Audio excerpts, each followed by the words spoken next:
வைக்க போற கடைசி அடி இதுதான் என்ன பாதாள லோகத்துக்குள்ள நுழைய வைக்க போகுது. ஆனா நான் ரொம்ப ஜாக்கிரதையா போயாகணும். எந்த ஒரு தப்பும் நடந்துடக்கூடாது.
சீமா,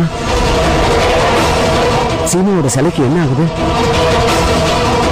சீமாக்கா பாதாள லோகத்துக்குள்ள போனதுக்கு அப்புறம் அவங்களுடைய சரீரம் இந்த சிலைக்குள்ள ஐக்கியம் ஆயிடும். அதுக்கப்புறம் பாதாள லோகத்துல என்னென்ன நடக்குதோ அது எல்லாமே இந்த சிலை மூலமா உங்களுக்கு தெரிய வருவாங்க. அப்படின்னா கண்டிப்பா சீமா அங்க ஏதோ ஒரு ஆபத்துல இருக்காங்க. அதோட விளைவுதான் இங்க இந்த சிலையில நல்லாவே தெரியுது.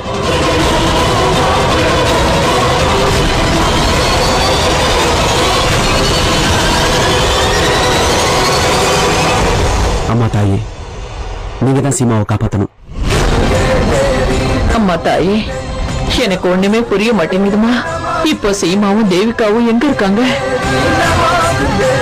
ஆனா அவங்க எங்க இருந்தாலும் எப்படியாவது நீங்க தான் காப்பாத்தணும்.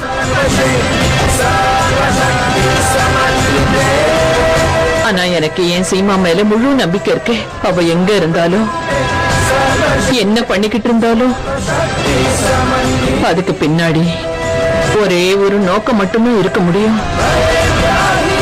எங்க பரத்வாஜ் குடும்பத்தோட பாதுகாப்பு, அப்புறம் சந்தோஷம்.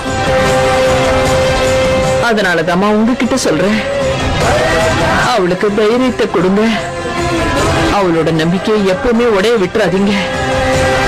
ஜெய் துர்கா தேவி.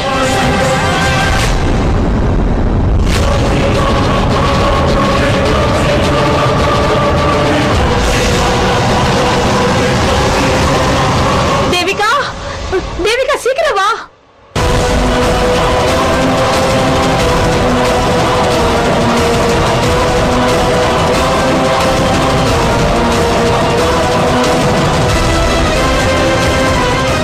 கனிகமா சீமாக்காவோட கால் அந்த கருப்பு பாறைங்க மேல பட்டிருக்கும்னு நினைக்கிறேன்.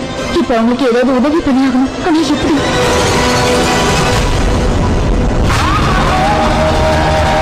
நான் இப்ப எப்படியாவது காயத்ரியோட கவனத்தை திசை திருப்பி ஆகணும்.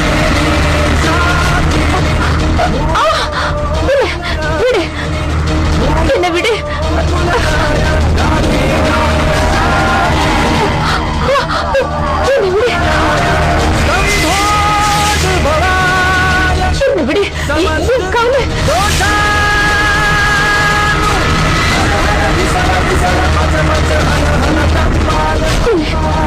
இப்படி நடக்க கூடாது. தேவிகா, தேவிகா, என்னை காப்பாத்து. தேவிகா.